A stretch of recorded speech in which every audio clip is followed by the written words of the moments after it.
اس بھاتی کی بھاپ سے لوہا گل جاتا ہے۔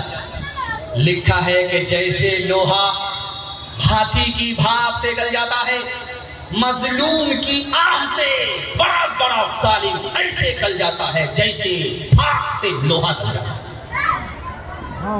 آپ کو ایک بات یاد ہوگی، سجدے کی حالت میں جس نے سر امام حسین کا تن سے جدا کیا تھا اس کا نام کیا تھا؟ شمر۔ اور 5 سال کے بعد مختار نے اس کا کیا حال کیا؟ 5 سال کے بعد سن 61 میں نبی کے نواسے کا سر اس نے جدا کیا تھا، اور 66 میں مختار نے اس کے ساتھ کیا سلوک کیا آپ کو سن کر کہہ رہے تھے، اس کو باندھ دیا گیا، اس کی انگلی سے کاٹنا شروع کیا، انگلی سے کاٹتا گیا کاٹتا گیا کاٹتا گیا، یہ تڑپتا رہا تڑپتا رہا تڑپتا رہا، اس کے بعد دوسرے ہاتھ کو کاٹتا گیا کاٹتا گیا کاٹتا گیا، یہ تڑپتا رہا، 100 بار کی موت مرتا رہا۔ پھر اس نے پیر سے اس کو کاٹنا شروع کیا، کاٹ کاٹ کر کے جب اس کی بوٹیاں بنا دی تو کتے کے حوالے کر دیا۔ ایک کتا نبی کے خواب کا دوسرے کتے کے حوالے ہو گیا، کتے کے پیٹ میں چلا گیا۔ میں آپ سے ایک وعدہ لینا چاہتا ہوں کہ کوئی آپ پر ستم کرے کسی سے فریاد مت کیجیے، اللہ سے فریاد کیجیے۔ خدا کے یہاں دیر ہے اندھیر نہیں ہے، جب خدا بدلہ لے گا تو نمرود کو مچھر سے تباہ کر دے گا، فرعون کو دریا میں غرق کر دے گا۔ ہاتھ اٹھائیے، وعدہ کیجیے، خدا سے فریاد کریں گے انشاءاللہ۔ آج اذان سنیں گے، کل نماز پڑھیں گے انشاءاللہ۔ سبحان اللہ۔ آج اذان سنیں گے، کل نماز پڑھیں گے۔ جو صورت ہو تو ایسی ہو، جو سیرت ہو تو ایسی ہو، جو صورت ہو تو ایسی ہو، جو سیرت ہو تو ایسی ہو، مقام کربلا میں پھر مصیبت ہو تو ایسی ہو، لڑے تنہا جماعت سے درہا لے کے ہو پیاسا، لڑے تنہا جماعت سے درہا لے کے ہو پیاسا، شجاعت ہو تو ایسی ہو، شہادت ہو تو ایسی ہو، شجاعت ہو تو ایسی ہو۔ اور آپ نے بریک لگایا، نعرہ بہت مختصر ہے، مائک کے بغیر تھا، وہ بھی سمجھ یہ غلطی ہم نہیں کریں گے، جو حال اس سے پہلے کا جوان کا ہوا وہی میرا حال۔ خیر، اللہ جزائے خیر دے۔ یہ مالدہ آم ہے، دیکھیں گے آپ، اس کو کہیں لنگڑا کہا جاتا ہے۔ لنگڑا دو ہی آدمی کو کہا جاتا ہے، یا تو داماد کو یا مالدہ آم کو۔ دھیان سے سنیے گا، تیزی کے ساتھ نکل جائے گا۔ شادی کے بعد سسرال میں کبھی مت رہیے گا، سسرال میں مہمان بن کر کے آئیے، مہمان بن کر کے چلے جائیے۔ سسرال میں گھر جمائی دماد بن کر کے مت رہیے گا۔ کہاوت میں ہے کہ گھر جمائی دماد اور کتا دونوں برابر، اللہ کی رحمت۔ یہ مالدہ آم کو آپ دیکھیے، پیڑ میں تو بڑا بڑا درخت ہوتا ہے، لیکن آم بالکل چھوٹا ہوتا ہے، چھوٹا ہوتا ہے۔ آپ تربوز کو دیکھیے، 10-10 کلو کا تربوز چھوٹے سے درخت کا، درخت چھوٹا پھل بڑا، اور یہاں درخت بڑا پھل چھوٹا، پھل چھوٹا درخت بڑا، اور تربوز میں پھل بڑا درخت چھوٹا۔ ایک دشمن خدا کا تماشا کر رہا ہے، خدا سے دشمنی نکال رہا، خدا کو تانا مار رہا، اے خدا تو کیسا خدا ہے، درخت تو نے اتنا بڑا بنا دیا، پھل اتنا چھوٹا کر دیا، تو کیسا خدا ہے، نعوذ باللہ، کہ درخت کو اتنا بڑا بنایا، درخت اتنا چھوٹا ہے، پھل اتنا بڑا۔ اس کو سمجھ میں نہیں آئی۔ وہ جلسہ میں آیا تھا نور پور کا، مفت کا کھانا کھایا، پیٹ تھا کہ انڈیا گیا تھا، نہ پھٹا نہ بھرا۔ جب اس کو نیند آئی تو اسی درخت کے نیچے سو گیا کینولا کی۔ ابھی سویا ہوا تھا، خدا نے سبق سکھانا شروع کیا۔ وہ جو کن پٹی پر درخت کے پھل تھا وہ وہاں سے اٹھا اور اس کی آنکھ پہ جو آ کر کے لگا تو اس کی آنکھ۔ اب وہ پھل کو لے کر کے کہتا سبحان اللہ الحمدللہ ماشاءاللہ، اے مالک تیرا کتنا کرم ہے، یہ پھل چھوٹا تھا درخت بڑا تھا، ایک آنکھ پھوٹی، اگر تربوز کے برابر آنکھ के दरख्त में फल होता तो सर चकना चूर हो जाता। किसके रोके रुका है सवेरा, एक पल का है मेहमां अंधेरा, एक पल का है मेहमां अंधेरा। लब पे शिकवान ला अश्क पी ले, जिस तरह भी हो कुछ देर जी ले, जिस तरह भी हो कुछ देर जी ले। अब खड़ने को है गम का डेरा, किसके रोके रुका है सवेरा। यूं ही दुनिया में आकर न जाना, सिर्फ आंसू बहा कर न जाना, सिर्फ आंसू बहा कर न जाना।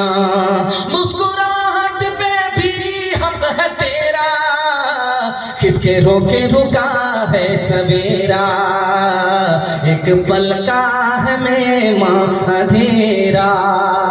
हाथ उठाइए, वादा कीजिए राहत में अल्लाह का शुक्र अदा करेंगे। हाथ उठा दीजिए इंशाअल्लाह। बिल्कुल सही में आप लोग ना डर गए हैं कि सही में भी हाथ नहीं उठा। राहत में अल्लाह का शुक्र अदा करेंगे, हाथ उठा दीजिए इंशाअल्लाह। मुसीबत में सब्र करेंगे, हाथ उठाइए इंशाअल्लाह। सब्र नहीं होगा खुदकुशी करेंगे, हाथ उठाइए इंशाअल्लाह। माशाअल्लाह जनाजा पढ़ाने के लिए हम तैयार हैं। ध्यान से सुनिएगा, तेजी के साथ निकल जाएगा। कूफा के लोग कितने मक्कार होते थे। कूफा के लोगों ने इमाम हुसैन को बुलाया और उन्होंने इमाम हुसैन को कत्ल किया, शहीद किया। और वही लोग मातम कर रहे हैं, रो रहे हैं, अपने सीने को पीट रहे हैं और सर को जख्मी कर रहे हैं। कितने मक्कार लोग होते हैं। कूफा के दिखाने के लिए जा रहा हूँ, यहाँ से लेकर के वहाँ तक आप लोग सुनने के लिए तैयार हैं। जोश के साथ हाथ उठाइए इंशाअल्लाह। मोहब्बत में आपने ऐसा डूब करके सुना कि आधा जलसा मेरे हिस्से का निकल गया। आपको भी पता नहीं चला, मुझे भी पता नहीं चला। सांप निकल चुका है, सिर्फ दुम फंसी हुई है। एक झटका लगेगा इंशाअल्लाह वो भी निकल जाएगी। कूफा के लोग कितने मक्कार होते हैं दिखाने के लिए जा रहा हूँ। कूफा के लोगों ने जब खत लिखा इमाम हुसैन को कि आइए हमारे यहाँ, हम आपके लिए लड़ेंगे। जैसे अली रजी अल्लाह खलीफा थे, उसी तरह हम आपको खलीफा बनाएंगे, कुर्सी पर बिठाएंगे। आप आ जाइए, हमारे पास 40,000 का लश्कर है। इमाम हुसैन भी समझदार आदमी थे। कहा मैं तुम्हारे खत पर डायरेक्ट नहीं जाऊंगा, अपने आदमी को भेजता हूँ। वो जा करके देखेंगे कि तुम सच बोल रहे हो कि गलत बोल रहे हो, तुम सच्चे दोस्त हो या दुश्मन हो। जब तक हमारा आदमी पहुंच करके वहां देख नहीं लेगा कि तुम अच्छे आदमी हो, वहां जाना सही है, मैं नहीं जा सकता। तो जब इमाम हुसैन का आदमी आया, कासिद आया, उसका नाम था मुस्लिम बिन अकील रजी अल्लाह, तो 12,000 आदमी ने हाथ पर बैठ किया, सपोर्टर पर, और 40,000 का लश्कर तलवार लेकर के खड़ा हुआ कि हम इमाम हुसैन के इंतजार में हैं और यजीद को शिकस्त देने के लिए म्यान से तलवार निकाले। कितनी तादाद थी? 40,000। वोटर कितने थे? 40,000। सपोर्टर कितने थे? 12,000। इब्ने जियाद 40 आदमी के साथ आया। उसने ऐलान किया कि जो लोग इमाम हुसैन का साथ दोगे, तुम्हारे सरदार को हम ढूंढ ढूंढ करके कत्ल कर देंगे, तुम्हारे कबीले के सरदार को फांसी पर चढ़ा देंगे। बस धमकी देनी थी, पैसा देना था। पैसे के लालच में, धमकी के खौफ में 40,000 का लश्कर अचानक ऐसे गायब हुआ जैसे गधे के सर से सिल गया। ये थे कूफा के मक्कार लोग। एक झटके में 40,000 लोग साथ छोड़ करके पतली गली से निकल गए। अब सुनिए दूसरी दास्तान आपको सुना रहा। जब इमाम हुसैन करबला में आए तो कहा कि तुमने खत लिखा, 150 खत लिख करके तुम बुलाए हो। मैं पहचानता हूं कि जिसने खत लिखा है वो कौन है। तुमने हमको बुलाया, हम आए, मदीना से मक्का आए, मक्का से कूफा आए, तुमने बुलाया, 150 खत लिख करके तुमने बुलाया। लेकिन बदकिस्मती है कि तुम बुला करके मेरे साथ खड़े नहीं हो, इब्ने जियाद के लश्कर के साथ खड़े हो, यजीद के लश्कर के साथ खड़े हो। इसका मतलब है तुम धोखा दे करके बुलाए हो और तुम मेरी जान के प्यासे हो, खून के प्यासे हो। ये थे कूफा के लोग। تیسرا نمونہ آپ سنیے، دھیان سے سنیے، سر تن سے جدا ہو گیا ہے اور ایک بچے کو چھوڑ دیا گیا، بیمار بچے کو، سب کو قتل کر دیا، سب کو شہید کر دیا۔ 72 لوگوں کا قافلہ، صرف عورت بچی ہوئی ہے، مرد سب کے سب شہید ہو گئے، ایک بچہ بیمار بچے کو چھوڑ دیا گیا۔ تو جب یہ لوگ ملک شام پہنچے ہیں، کوفہ پہنچے ہیں، ابن زیاد کے دربار میں پہنچے ہیں، تو یہ لوگ رو رہے ہیں۔ تو وہ چھوٹا بچہ کہتا ہے کہ تم لوگ رو رہے ہو، یہاں آ کر کے تم رو رہے ہو، وہاں تم نے ہمارے خاندان کو قتل کیا، سمجھ میں نہیں آتا کہ تم دوست ہو یا دشمن ہو، کیسے مکار ہو، وہاں تو قتل کر رہے تھے اور یہاں مگرمچھ کے آنسو بہا رہے ہو۔ یہ ہے کوفہ کے لوگ۔ چوتھا نمونہ، آخری نمونہ آپ کی خدمت میں رکھتا ہوں، آپ کی آنکھ سے پٹی ہٹاتا ہوں، ایک مبارکبادی دیتا ہوں کہ یہ جو جلسہ ہو رہا ہے اس کو ہلکے میں مت لیجیے گا۔ یہ جو جلسہ آپ کا ہو رہا ہے محرم کے موقع سے، اس کو ہلکے میں مت لیجیے گا۔ اس جلسے نے آپ کو بچایا اور یہ جلسے کا سلسلہ باقی رہے گا تو اللہ اس جلسے سے آپ کی نسلوں کو بچائے گا، یزید کی صف سے نکالے گا، امام حسین کی صف میں پہنچا دے گا انشاءاللہ۔ کوفہ کے لوگ کتنے مکار تھے، ابھی مولانا سرفراز صاحب بتا رہے تھے، وضو کا مسئلہ بتا رہے ہیں۔ کوفہ کے لوگ کتنے مکار ہیں میں آپ کو بتانے کے لیے جا رہا ہوں۔ جب آپ مسجد میں نماز پڑھتے ہیں، پنکھا نہیں ہوتا ہے تو مچھر لگتا ہے، مچھر بھی اتنا ڈھیٹ ہوتا ہے، جب اس کو موقع ملتا ہے تو وہ سوچتا ہے کہ بارات میں آئے، ولیمہ سب کھا کر کے ہی چلے جائیں، وہ جم کر کے خون پیتا ہے، اس کا پیٹ جب انڈیا گیٹ ہو جاتا ہے تو نمازی کو غصہ آتا ہے کہ میرا تو سارا خون پی گیا، اس نے تھپڑ مارا، وہ خون چھٹک گیا، کپڑے میں بھی لگا، بدن میں بھی لگا۔ اب یہ کوفہ کا آدمی کوفہ سے جا رہا ہے مکہ مسئلہ معلوم کرنے کے لیے، مچھر کا خون پاک ہے کہ ناپاک؟ سبحان اللہ۔ جب یہ وہاں پہنچا، ابن عمر رضی اللہ تعالیٰ عنہ نے کہا کہ لوگوں، نور پور کے لوگوں، دیکھو ان مکاروں کو، کوفہ سے چل کر کے آیا ہے، مچھر کا خون معلوم کر رہا ہے کہ پاک ہے کہ ناپاک ہے۔ امام حسین کو ان مکاروں نے بلایا اور شہید کر دیا، اس وقت معلوم نہیں کیا تھا کہ یہ خون حلال تھا یا حرام تھا۔ ہاتھ اٹھائیے، وعدہ کیجئے ہم یزید کی صف میں نہیں رہیں گے، امام حسین کی صف میں جائیں گے، امام حسین کی شہادت کو برباد نہیں کریں گے انشاءاللہ۔ مجھے کوفہ والوں مسافر نہ سمجھو، میں آیا نہیں ہوں، بلایا گیا ہوں۔